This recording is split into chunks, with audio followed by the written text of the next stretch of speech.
Hi, students. How are you doing? Welcome to Naya Sim. Thank you so much, or Cimnanya. Thank you so much for the support. Hope you all are doing great.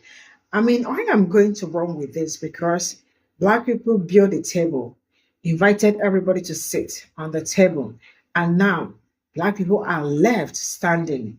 Enough is enough. This is something Black people have been screaming about for a longer time.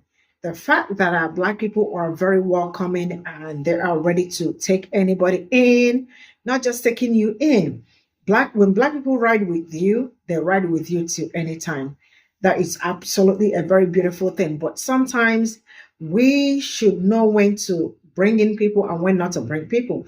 We also should know when to let a table be for only people that look like us, right? And not let anybody come into it. Because so far, some people think that Black people cannot uh grow without some certain things. If you look around how they terminate, like how they started with DEI, affirmative action, because they felt like Black people are the most people benefiting from it. And Black people want them, this is going to like really, it's just like plucking off your eyes. They thought it was a joke. They did it. And now they are seeing the effect. Why? They did what they did, not because they did it because they feel like Black people are benefiting more. But you all already know the people that benefits more from affirmative actions and all that. Time to burn the table. Let's get into this video. Black people have always been at the forefront of the civil rights fight, not only for themselves, but for other marginalized groups. The civil rights movement of the 1960s, led by figures like Martin Luther King Jr. and countless unnamed activists, dismantled segregation and paved the way for landmark legislation like the Civil Rights Act of 1964 and the Voting Rights Act of 1965. These victories didn't just benefit Black Americans. They laid the groundwork for expanded rights for women, immigrants, LGBTQ+, and other minorities, from affirmative action to anti-discrimination laws. These gains often started with Black struggle and sacrifice. However, there's an emotional and psychological toll that comes with always being the ones to light the way. Black people are tired of fighting for others who too often fail to reciprocate. When Black people advocate for justice and equality, they are met with resistance or performative allyship from those who later fall silent when Black lives are on the line. This leaves Black people to bear the brunt of systemic oppression, while others enjoy the freedoms of Black-led movements. And now, since we're silent, FAFO, that exhaustion is being misinterpreted. When Black people choose to rest and focus inwardly on their own communities, it's labeled as lack of solidarity. But the truth is, it's not silence. It's survival.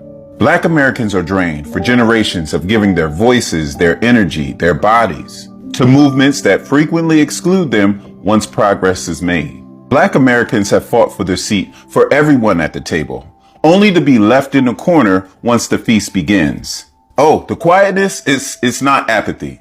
It's a demand for recognition, for reciprocity, and rest. It's time for those who benefited from Black struggles to step up and carry the torch. Not just for themselves, but for the community that carried them. Black people deserve more than a seat at the table. They deserve to feast in dignity without being abandoned or betrayed. Okay, so let me break this down for you, because dismantling DEI doesn't just hurt people of color, but it hurts everyone, including white folks like you. So let me show you how.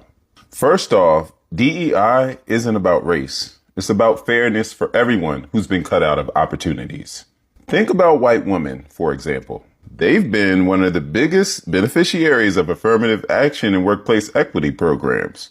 Without DEI, guess what happens? They lose opportunities too, and the workplace stays dominated by the same old boys that's been calling the shots forever. Secondly, DEI helps create fairer systems.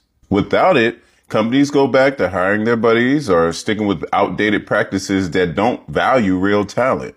That means the best people don't always get the jobs and mediocrity thrives. Now you tell me, How does this benefit anyone? Third, there's the financial hit.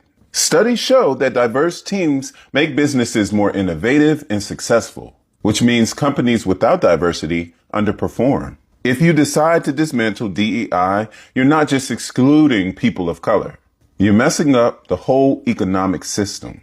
A weaker economy means fewer jobs and opportunities for everyone. Let's talk about the class divide for a minute. You know, DEI programs often help poor white folks too, right? Scholarships, job programs, and educational opportunities that aim to level the playing field don't just stop at race. Dismantling DEI takes those away too, leaving working class white folks just as stuck as everyone else. And let's not forget about the social instability. When large groups of people feel excluded and resentful, that spills over into society. Racism and inequality don't just hurt minorities.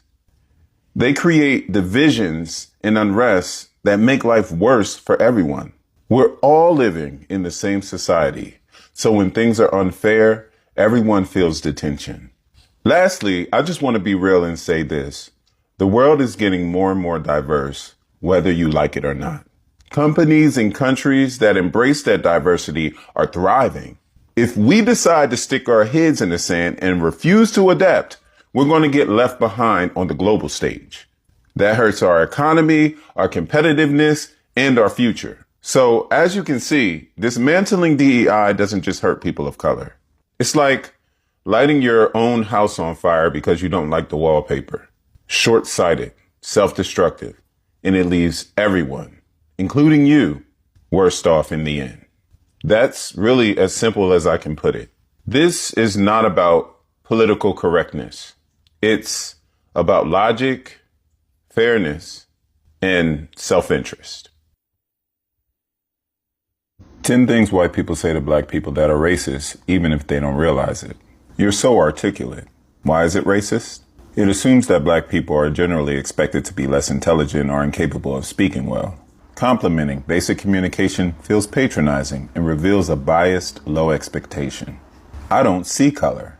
Why is it racist? It erases the lived experiences of black people, including the discrimination they faced. Ignoring race doesn't solve racism. It ignores its impact. Can I touch your hair? Your hair is so exotic. Why is it racist? Black hair isn't an exhibit for public curiosity. This fetishization reduces a black person to an object of fascination, ignoring their humanity. Where are you really from? Why is it racist?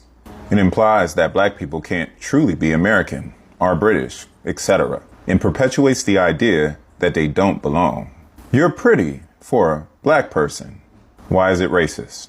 It generalizes all black people into a monolithic group based on harmful stereotypes. Black people are individuals, not a hive mind. I have black friends, so I can't be racist. Why is it racist? Having black friends doesn't absolve someone of racism, nor does it mean they understand or even respect black experiences. It often comes off as a deflection rather than addressing someone's problematic behavior. You're not like other black people. Why is it racist? This is a backhanded insult to the broader black community, reinforcing negative stereotypes while positioning the individual as an exception. Slavery was a long time ago. Why don't you just get over it? Why is it racist?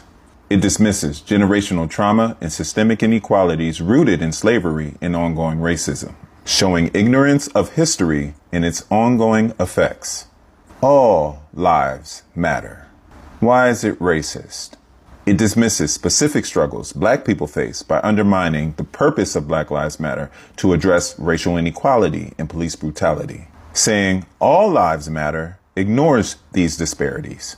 Comments like these often come from ignorance, not malice, but it doesn't make them less harmful. These statements invalidate, stereotype, and patronize black people and perpetuate the very biases many of them claim they do not have. It's important to listen, learn, and engage with humility to avoid unintentionally reinforcing racism.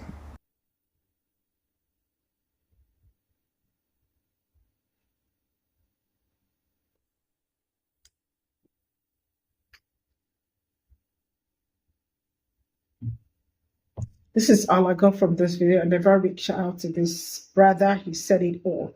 Some people thought it's all Black people that benefit from DEI and all that, or affirmative action, not knowing that actually everybody benefits from that, right? But there are some people that benefit more from it.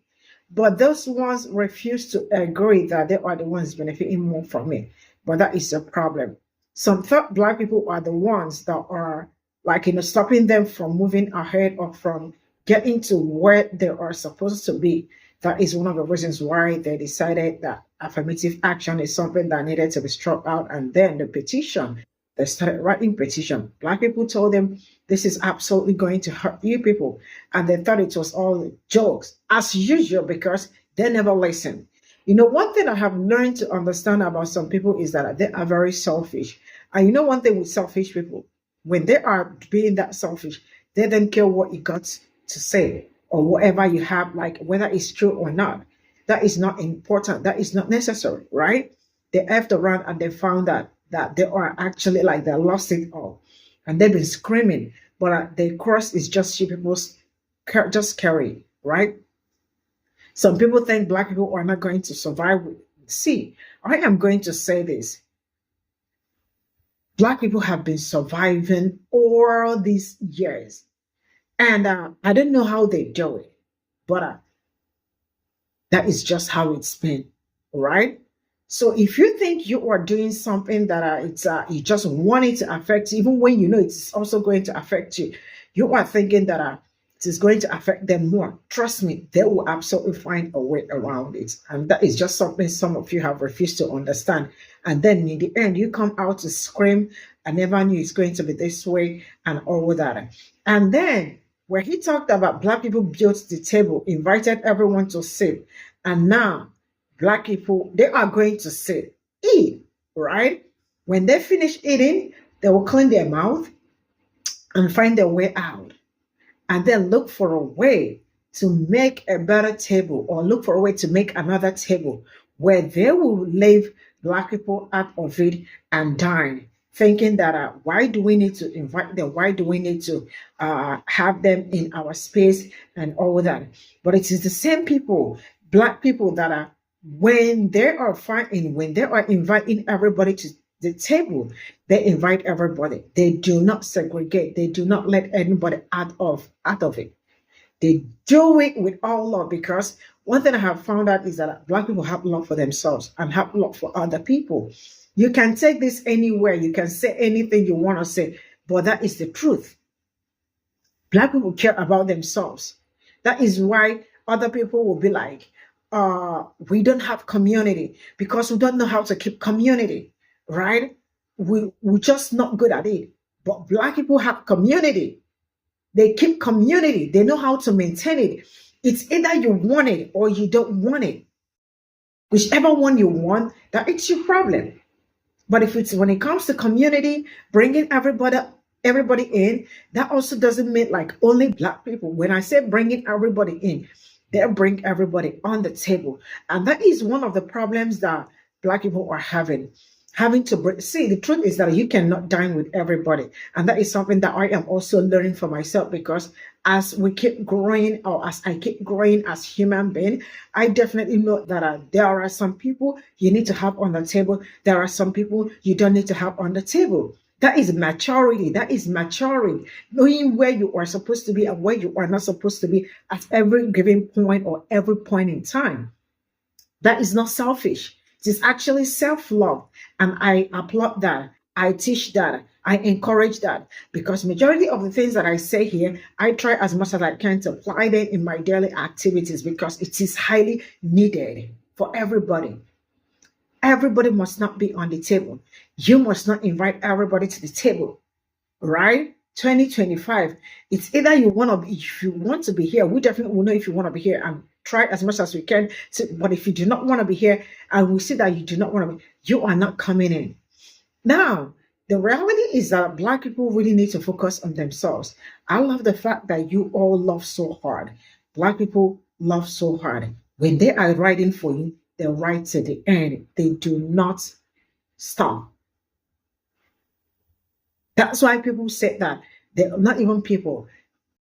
Check around the world. They are natural influencers, right? When they are writing, they write with it anywhere, anytime, any day. So it is time to let people be. Let them continue. Let them keep doing what they know how to do best. Let them continue with their lives. Then let Black people elevate themselves. Because when you elevate yourself, or when Black people elevate themselves in the circle, right? You find that if anything happens to me, somebody will be out there to elevate me too. So bring me up. There are some things that I see. Oh my God. I see some videos on TikTok and saying how Black young women are doing amazingly great for themselves, having millions of like multi-million businesses and all that, and they are pulling it. That is something that they are pulling it with all their heart. So this is the kind of thing I want to keep seeing, because man, I am encouraged. I am all up for it. Let's continue to elevate one another and clear the table for us. Enough of coming out on the internet to bash one another. See, let's turn everything to money. Let's turn everything to business. That your strength, you think you cannot do anything with it. Man, it is time to channel it into something that will yield fruit. I mean, this is all I got to say. But yeah, Black people build a table, invite everybody to sit, and now you all are left standing. Enough is enough. Look at the people that grew off Black platform. Where are they today? Bye for now.